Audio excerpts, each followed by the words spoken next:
My name is Hasila Lutfiana Bahri from A class. I want to read an article, Exchange Rates. A.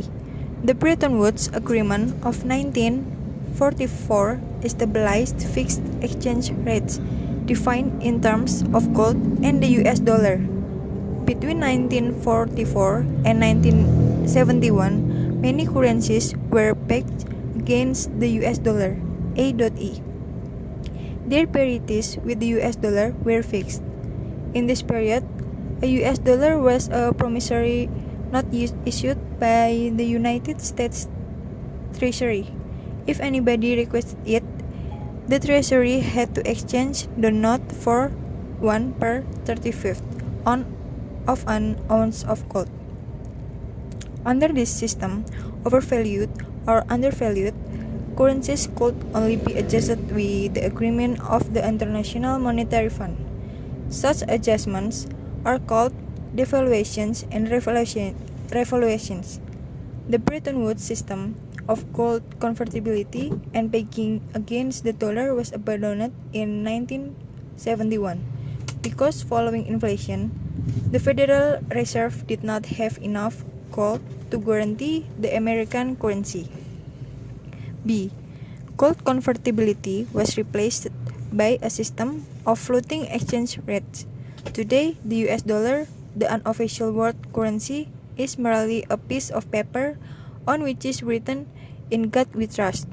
God, not gold. A freely or clean floating exchange rate is determined purely by supply and demand. Theoretically, in the absence of speculation, exchange rates should reflect purchasing power parity. The cost of a given selection of goods and service in different countries. Proponents of floating exchange rates, such as Milton Friedman, argued that currencies would automatically establish stable exchange rates which would reflect economic realities more precisely than calculations by central bank officials. Yet they underestimated the impact of speculation and the fact that companies and investors frequently follow short-term money market trends, even if these are contrary to their own long-term interests. C. In the late 1970s and early 1980s, the American, British, and other governments deregulated their financial systems and abolished all exchange controls. Residents in these countries are now able to exchange any amount of their currency for any other convertible currency. This has led to the current situations in which 95% of the world's currency transactions are unrelated to transactions in goods but are purely speculative. Enormous amounts of money move around the world, chasing high interest rates or capital gains as investors, including rich individuals, companies, and pension funds, seek to maximize the value of their assets. In London alone, in the late 1990s, over $300 billion worth of currency was traded on average day, the equivalent of about 30% of the value of the goods Britain produced each year. Banks, of course, make a profit from the spread between a currency's buying and selling prices. D. Few governments, however, leave exchange rates wholly at the mercy of market forces. Most of them attempt to influence the level of their currency when necessary. Managed or dirty floating exchange rates are more common than freely floating ones. For example, in the 1980s, most Western European governments joined the EMS, European Monetary System, which stabilized parities between member currencies. There was also an exchange rate mechanism, or ERM.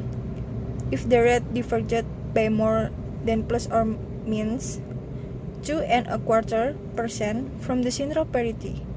Central banks had to intervene in exchange markets, buying or selling in order to increase or decrease the value of their currency. Yet international speculators can be powerful than governments. For example, on a single day in September 1992, the Bank of England lost £5 billion in a hopeless attempt to support the pound sterling. For weeks, all the world's financial institutions and rich individuals had been selling their pounds, as everyone except the British government believed that the pound had been seriously overvalued ever since it belatedly joined the ERM in 1990.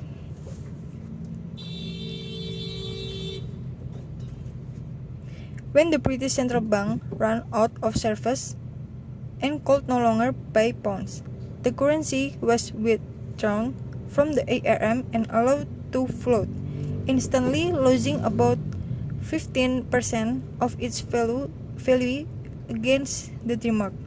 The next year, speculators attacked 5 other European currencies, and the European monetary system was suspended.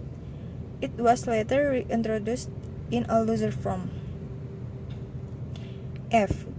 Many manufacturers are in favor of fixed exchange rates or a single currency, although it is possible to some extent to hedge against currency fluctuations by way of futures contracts.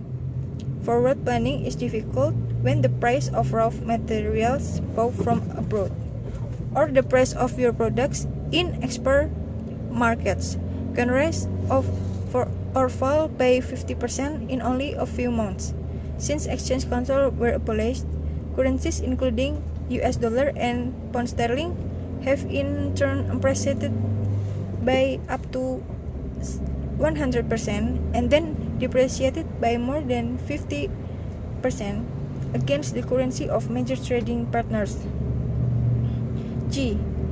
Pressure from industrialists and government led to the introduction of the euro. 12 countries fixed their exchange rates against the new currency, and beginning in 1999, the new currency was used as a means of payment between companies and in foreign trade, and bonds were denominated in it. The euro came into existence as a real currency in 2002, when the old notes and coins in the 12 member countries were withdrawn. Thank you.